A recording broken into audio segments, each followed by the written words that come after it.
Permata TV YouTube Indonesia dengan bangga mempersembahkan sebuah storytelling kekinian abad ini, diangkat dari karya besar Esa Mintarja yang sangat populer di masanya, berlatar belakang kisah tanah Jawa masa lampau dengan judul Kisah Arya Manggada.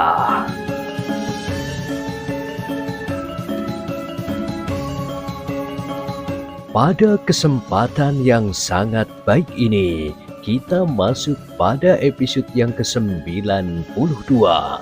Selamat menikmati.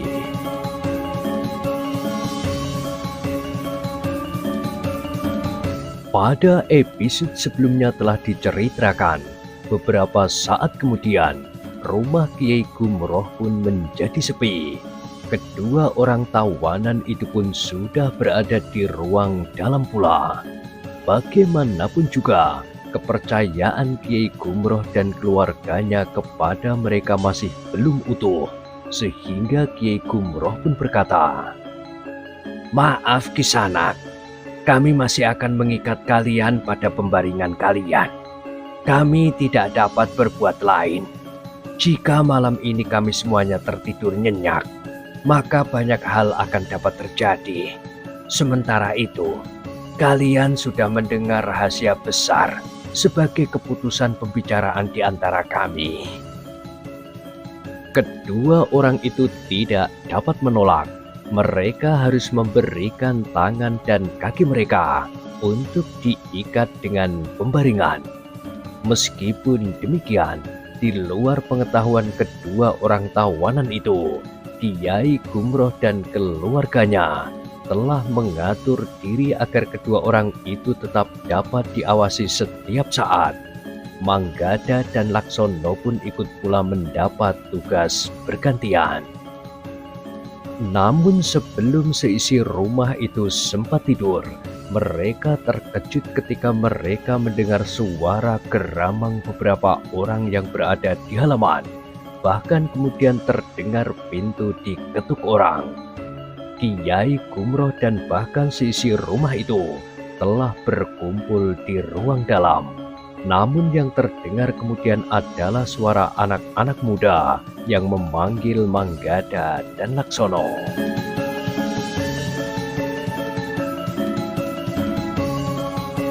Ketika kemudian pintu dibuka, seorang telah menyerahkan sebakul kecil nasi dan lauk pauknya sambil berkata, "Hei, kenapa kau tidak datang ke Banjar? Kami makan-makan di sana bersama Ki Bekel untuk menghormati perubahan tatanan kehidupan yang terjadi di padukuhan ini."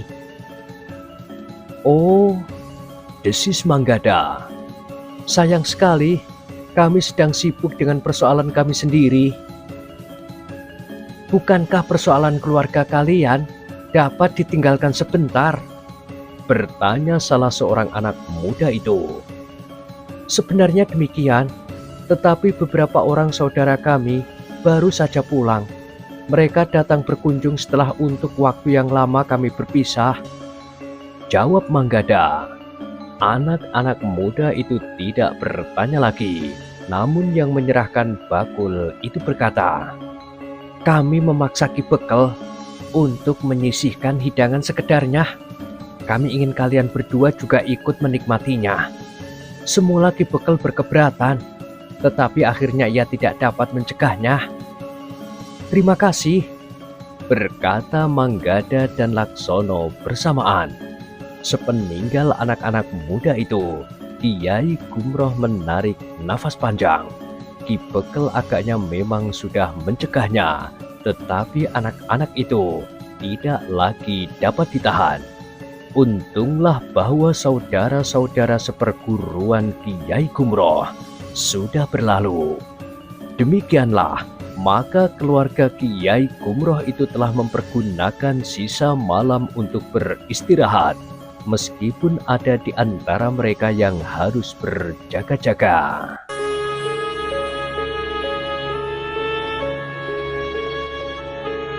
Pagi-pagi benar, Seperti biasanya seisi rumah itu sudah terbangun. Nyi Praworo dan Widih mulai sibuk di dapur, sementara Manggada dan Laksono telah memerlukan pergi ke Banjar untuk membersihkan halaman. Sedangkan seperti biasa pula, Kiai Gumroh mulai sibuk dengan bumbung legenya. Namun dalam pada itu, maka rencana yang dibuat oleh Kiai Gumroh dan saudara-saudara seperguruannya sudah mulai pada langkah yang menentukan. Mereka mulai mempersiapkan diri menyerang sarang Kiai Windukusumo. Di tempat itu tinggal pula orang yang disebut Panembahan, yang berkiblat pada kuasa kegelapan, serta Kiai Kajar, justru saudara seperguruan yang dianggap salah satu dari orang-orang yang terbaik. Di rumah Kiai Gumroh dan keluarganya mengawasi kedua orang tawanannya semakin ketat. Kedua orang itu sudah mendengar rencana terpenting dari Kiai Gumroh dan saudara-saudara seperguruannya. Sebelum mereka menyelesaikan persoalan mereka dengan Kiai Windukusumo, maka kedua orang itu sama sekali tidak akan diizinkan berhubungan dengan orang lain. Namun pagi itu, ketika Kiai Gumroh telah mengumpulkan bumbungnya yang baru saja dipungut dari batang-batang kelapa dan dituang di tempayan, sementara Manggada dan Laksono yang sudah terbiasa membantunya sedang sibuk dengan perapian, maka mereka pun telah dikejutkan oleh kedatangan seseorang yang pernah mereka kenal, Kundolo. Kiai Gumroh memang terkejut. Dengan tergopoh-gopoh, dipersilahkan Kundolo itu masuk ke dapur. Tetapi Kundolo itu berkata, "Waktuku hanya sedikit sekali, Kiai." "Apakah kau sedang bertugas?" bertanya Kiai Gumroh. "Ya Kiai, aku harus menghubungi seseorang di pasar dan membawanya ke sarang kami." "Apakah kau sudah pergi ke pasar?" bertanya Kiai Gumroh. "Aku baru berangkat ke pasar. Aku memerlukan singgah sebentar," jawab Kundolo. "Apakah kau yakin bahwa kau tidak diawasi?" bertanya Kiai Gumroh pula. "Aku yakin karena aku memilih jalan bulak," jawab Kundolo. "Sekarang apa yang akan kau katakan?" bertanya Kiai Gumroh selanjutnya. "Panembahan tidak sabar lagi. Malam setelah 3 hari mendatang, rumah ini akan didatanginya dengan kekuatan penuh. Orang yang akan aku hubungi adalah salah satu di antara orang terpenting di lingkungan kelompok Panembahan." "Apakah Panembahan itu bernama Lebdogati?" bertanya Kiai Gumroh. "Aku tidak tahu, Kiai. Yang aku ketahui hanyalah Panembahan. Begitu saja." Kiai Gumroh mengangguk-angguk. Katanya, "Jadi mereka akan datang 3 hari lagi?" "Iya, ada beberapa orang berilmu tinggi. Juga para pengikutnya akan dikerahkan. Mereka mempunyai tataran ilmu yang bermacam-macam. Ada yang terhitung tinggi, sedang, dan ada yang sekedar mengandalkan kekuatan wadaknya saja." "Terima kasih Kundolo. Aku akan mempersiapkan diri untuk melawan mereka," berkata Kiai Gumroh. "Tetapi Kiai, kekuatan mereka cukup besar. Apakah tidak sebaiknya Kiai menyingkir saja? Ketika Derpati datang kemari bersama beberapa orang kawannya, itu tentu hanya sekedar penjajakan. Meskipun Derpati bersama 7 orang lainnya harus dikorbankan, dan bahkan ada di antara mereka yang berilmu tinggi, hampir setingkat Derpati sendiri. Tetapi yang dipersiapkan nanti adalah jauh lebih besar dari itu, mungkin berlipat 3 atau 4. Kau akan ikut serta?" bertanya Kiai Gumroh. "Ya Kiai, aku akan ikut bersama mereka," jawab Kundolo.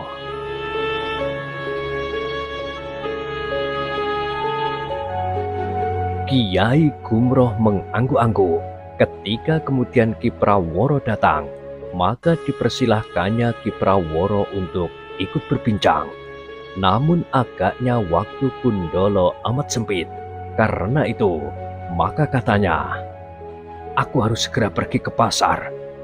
Sebentar lagi siang, tentu akan ada yang menyusul untuk mengawasi perjalananku." "Terima kasih Kundolo, berhati-hatilah," pesan Kiai Gumroh. Demikianlah, maka Kundolo pun segera meninggalkan tempat itu. Manggada dan Laksono masih tetap duduk di perapian, sementara Nyi Praworo dan Winih pun telah mendekat Kiai Gumroh untuk ikut mendengar keterangan Kundolo. Kiai Gumroh pun tidak merahasiakannya pula, bahkan kepada Manggada dan Laksono. Namun Kiai Gumroh masih menjaga agar para tawanannya yang masih saja diikat di ruang dalam itu tidak ikut mendengarnya. "Jadi langkah apa yang akan kita ambil?" bertanya Ki Praworo. "Aku akan berbicara dengan beberapa orang yang dapat aku hubungi. Menurut pendapatku, rencana kita tetap. Kita akan menyerang sarang mereka. Tentu sebelum mereka datang lebih dahulu." "Waktunya sangat sempit, Ayah," desis Nyi Praworo. "Kita tidak mempunyai pilihan lain. Menurut pendapatku, kita akan lebih banyak mendapat kesempatan jika kita menyerang, tidak hanya sekedar bertahan." "Lalu bagaimana dengan pusaka-pusaka itu?" bertanya Winih. "Kita akan membawanya. Kita akan mempergunakannya. Tentu orang yang paling bertanggung jawablah yang akan maju ke medan dengan mempergunakan senjata pusaka perguruan kita. Kiai Kajar tentu akan berkerut jantungnya melihat pusaka itu langsung kita pergunakan di medan." Ki Praworo menarik nafas panjang. Katanya, "Tetapi bagaimana dengan songsong itu?" "Kita akan membawanya pula. Songsong itu juga dapat dipergunakan sebagai senjata. Bukankah kau tahu, jari-jarinya yang terbuat dari baja menjadikan songsong itu tidak mudah rusak. Jika kainnya koyak, bukankah dapat diganti lagi dengan yang baru dan diwarnai sebagaimana warna semula?" Ki Praworo mengangguk-angguk. Katanya, "Jika demikian, kita harus bergerak lebih cepat dari yang direncanakan. Aku akan menemui juragan gula itu dan selanjutnya pergi ke pasar," berkata Kiai Gumroh. "Mudah-mudahan aku dapat melihat Kundolo selain menemui saudara-saudaranya. Hati-hatilah di rumah. Meskipun di siang hari dapat saja terjadi sesuatu." Dengan membawa sisa gula yang ada, maka Kiai Gumroh pun telah pergi ke rumah juragan gula. Yang penting baginya bukannya menyerahkan gulanya dan menerima uangnya, tetapi ia harus bergerak lebih cepat dari yang direncanakannya. Hari itu juga jaringan hubungan saudara-saudara seperguruan Kiai Gumroh mulai bergerak. Sebelum senja maka semua orang harus berhasil ditemui.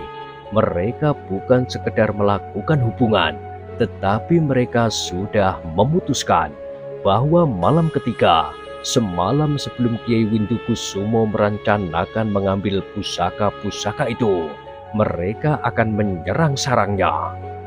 Rencana yang disusun dengan cepat di pasar telah tersebar kepada semua saudara seperguruan Kiai Gumroh itu, di mana mereka harus berkumpul, saatnya dan kelengkapan yang harus disediakan.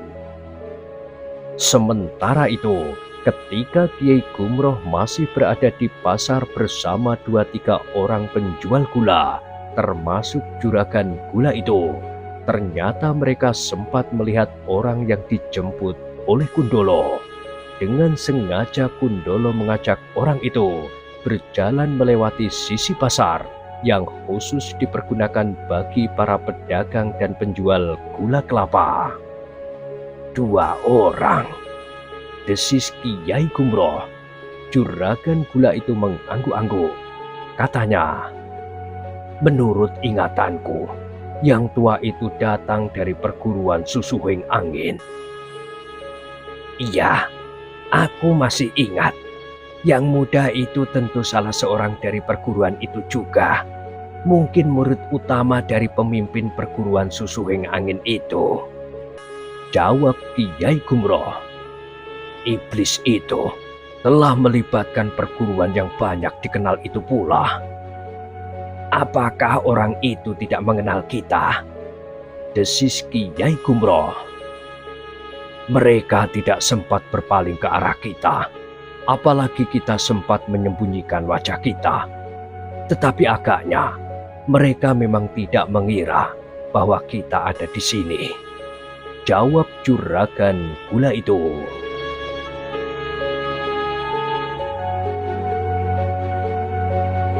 Kiai Gumroh mengangguk-angguk. Ia pun berpendapat bahwa kedua orang yang berjalan bersama Kundolo itu tidak melihat mereka di antara keranjang-keranjang gula yang berserakan. Ketika Kiai Gumroh tiba di rumahnya, maka ia pun telah mempersiapkan segala sesuatunya. Bukan saja senjata-senjata mereka, serta pusaka-pusaka yang mereka rawat dan mereka jaga dengan baik itu, tetapi juga persiapan ketahanan jiwani untuk menghadapi satu tugas yang sangat berat. Kita, seisi rumah ini akan berangkat semuanya, berkata Kiai Gumroh. Semua pusaka yang ada akan ikut dalam pertempuran. Nyi Praworo menarik nafas dalam-dalam. Katanya, Baiklah, kita semuanya harus mempersiapkan diri sebaik-baiknya. Namun tiba-tiba saja, hampir di luar sadarnya Manggada bertanya, bagaimana dengan Ki Pandi? Jika aku bertemu sebelum saat pertempuran terjadi, maka aku akan memberitahukan kepadanya. Jika ia datang terlambat, apa boleh buat? Jawab Kiai Gumroh. Manggada tidak bertanya lagi. Ia sadar bahwa Kiai Gumroh tidak dapat bergantung kepada Ki Pandi itu. Apalagi setelah ia mendengar bahwa Panembahan itu akan mengambil langkah terakhir karena purnama sudah menjadi semakin dekat.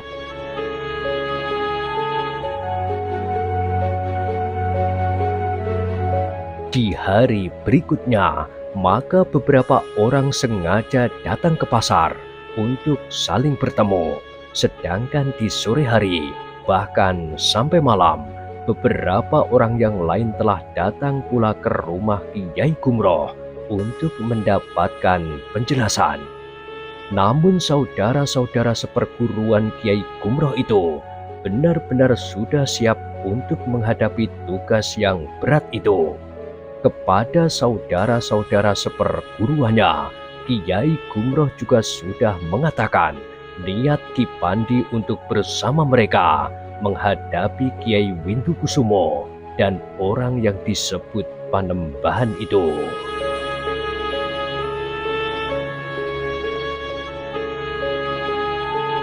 Satu hal yang barangkali ada di antara kalian yang belum mengetahui, bahwa Ki Pandi memelihara 2 ekor harimau yang akan dapat diajak bersamanya dalam tugas-tugas beratnya, berkata Kiai Gumroh. Bagaimana kita dapat menghubunginya? Bertanya orang yang selalu menyebut dirinya berilmu tinggi. Kita hanya dapat menunggu orang bongkok itu datang kepada kita, jawab Kiai Gumroh. Dalam pada itu, kedua orang tawanan yang ada di rumah Kiai Gumroh itu pun melihat kesibukan yang semakin meningkat. Tetapi mereka merasa bahwa mereka sama sekali tidak berhak untuk bertanya apapun, kecuali jika Kiai Gumroh mengajak mereka berbicara.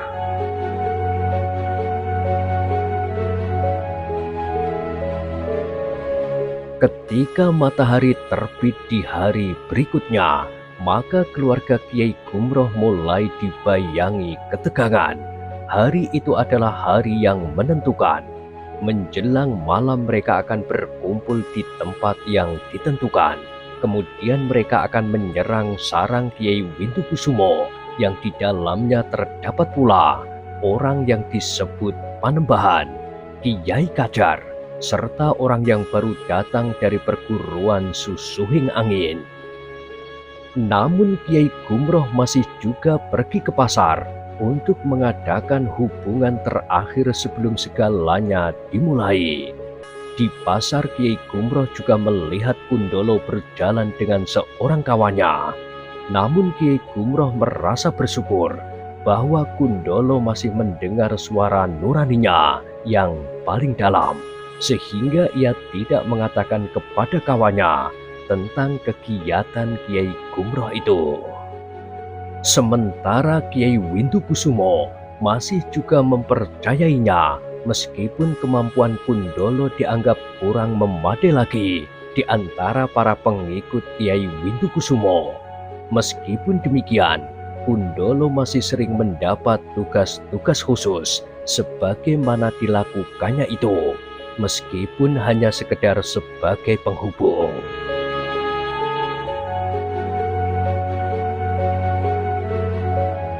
Dalam pada itu, Kiai Gumroh masih juga bertemu dan berbicara dengan beberapa orang saudara seperguruannya. Pertemuan itu memang penting, justru pada saat-saat terakhir menjelang pertempuran yang menentukan. Untuk meyakinkan keberhasilan rencananya, Kiai Windukusumo memang mengirimkan orang untuk melihat keadaan rumah Kiai Gumroh. Yang mendapatkan tugas memang bukan Kundolo, karena Kiai Windukusumo mencemaskan bahwa Kundolo akan dapat dikenali oleh Kiai Gumroh atau cucu-cucunya.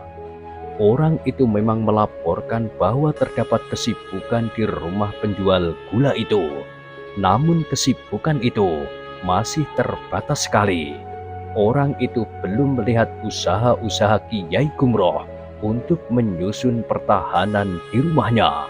Orang-orang yang berdatangan pun telah meninggalkan rumahnya. Bahkan tidak ada lagi nampak orang-orang yang bermalam di rumahnya.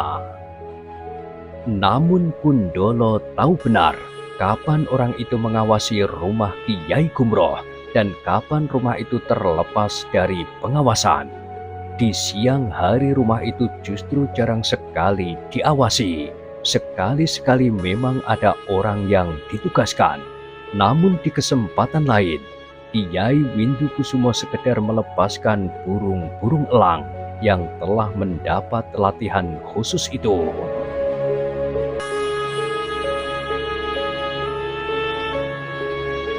Pada hari yang terakhir itu, Kiai Gumroh memang tidak terlalu lama berada di pasar itu.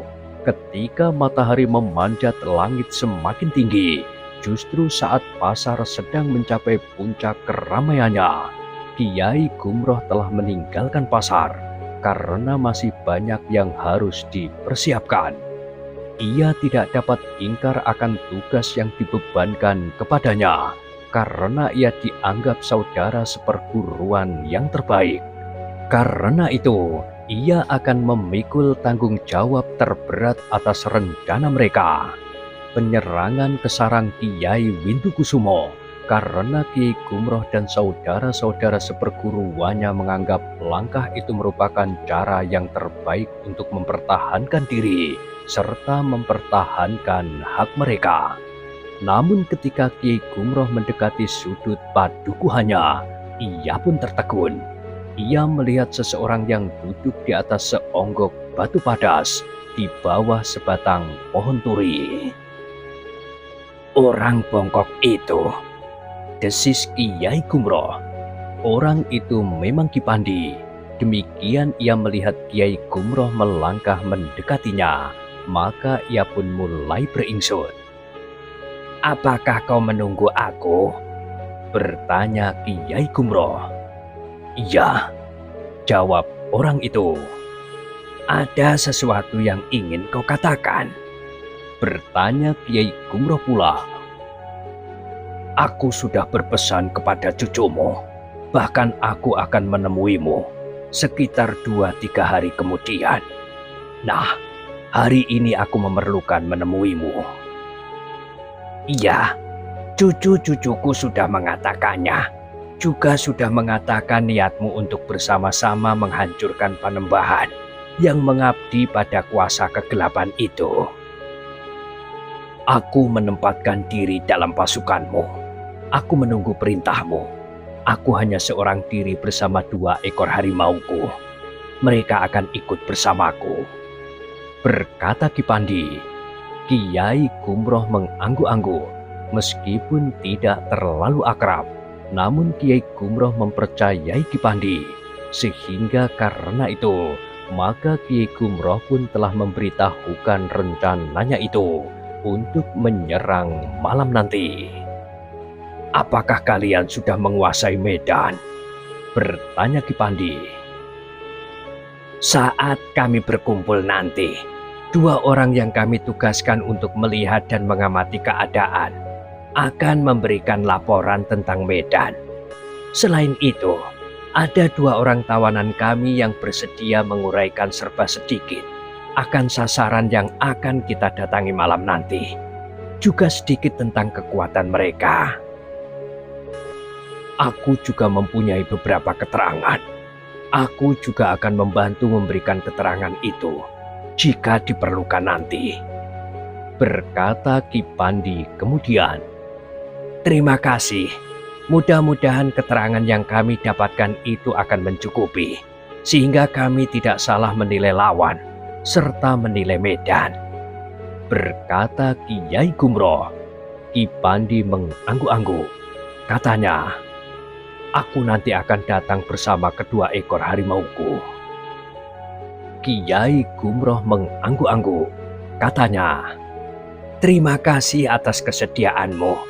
Mudah-mudahan kita berhasil. Ki Pandi mengangguk kecil. Katanya, kegilaan Panembahan itu harus dihentikan. Ia tidak berhak lagi hidup di muka bumi karena bayangan kegelapan yang menguasai jantungnya. Kami akan menunggumu. Kami berharap bahwa kami akan mendapat keterangan yang cukup, sehingga kami tidak justru akan terjebak di sarang mereka. Berkata Kiai Gumroh kemudian sambil melangkah melanjutkan perjalanannya. Sementara itu, di kejauhan 2 ekor burung elang terbang dengan cepat melintas, tetapi Kiai Gumroh sudah hilang di balik regol padukuhannya. Ketika Kiai Gumroh itu berpaling, maka orang bongkok itu sudah tidak dilihatnya lagi. Setan bongkok itu memang berilmu sangat tinggi, desis Kiai Gumroh. Demikianlah, maka sejenak kemudian Kiai Gumroh sudah berada di rumahnya.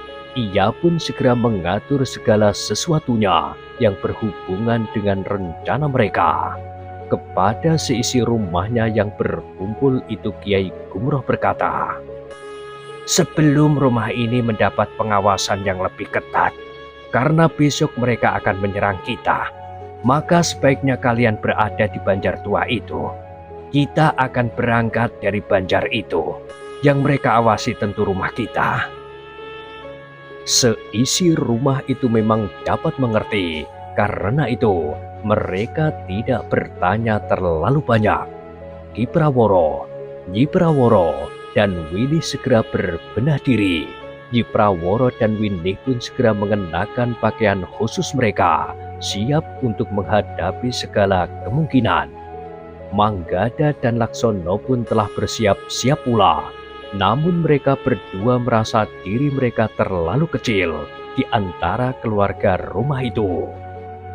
Meskipun keduanya telah memiliki bekal olah kanuragan, namun dibanding dengan ilmu Winih, masih terpaut agak terlalu banyak, apalagi dengan kedua orang tua mereka dan Kiai Gumroh, serta saudara-saudara seperguruan Kiai Gumroh. Namun Laksono yang melihat Winih dalam pakaian khususnya berdesis. Gadis itu nampak semakin cantik, tubuhnya semakin kelihatan ramping, namun tangkas dan lincah. Kau akan berguru kepadanya? Bertanya Manggada sambil tersenyum. Laksono pun tersenyum pula. Katanya, malam nanti kita akan menjadi kelinci di antara sekawanan harimau. Manggada mengangguk-angguk. Katanya kemudian, satu pengalaman yang menarik. Apakah kita masih sempat menganggap yang akan terjadi malam nanti satu pengalaman? Bertanya Laksono. Manggada menarik nafas dalam-dalam.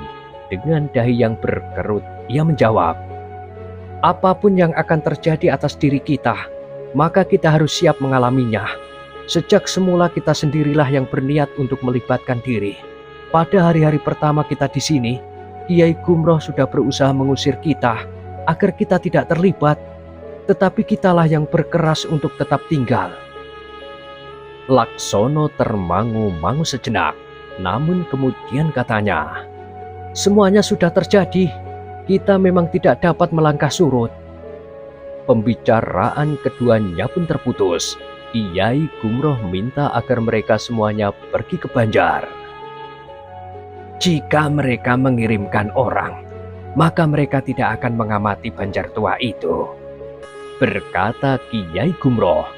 Tetapi rencana itu tertunda ketika Manggada melihat 2 ekor burung elang yang berterbangan.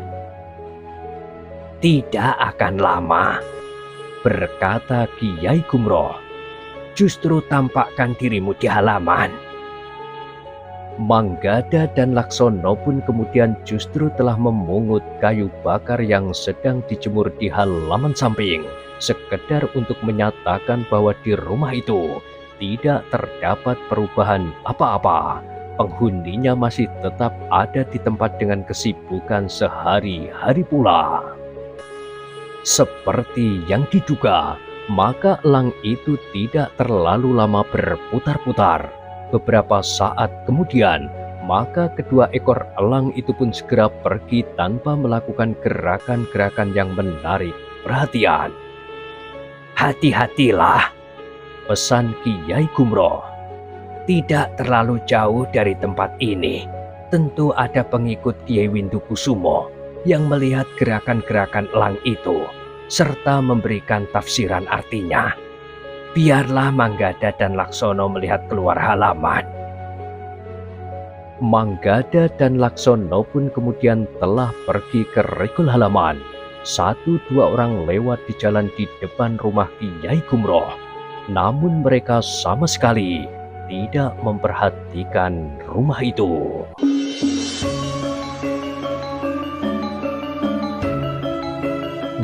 Nah, bagaimanakah kisah selanjutnya? Silahkan ikuti terus kisah Arya Manggada pada episode berikutnya. Sampai jumpa.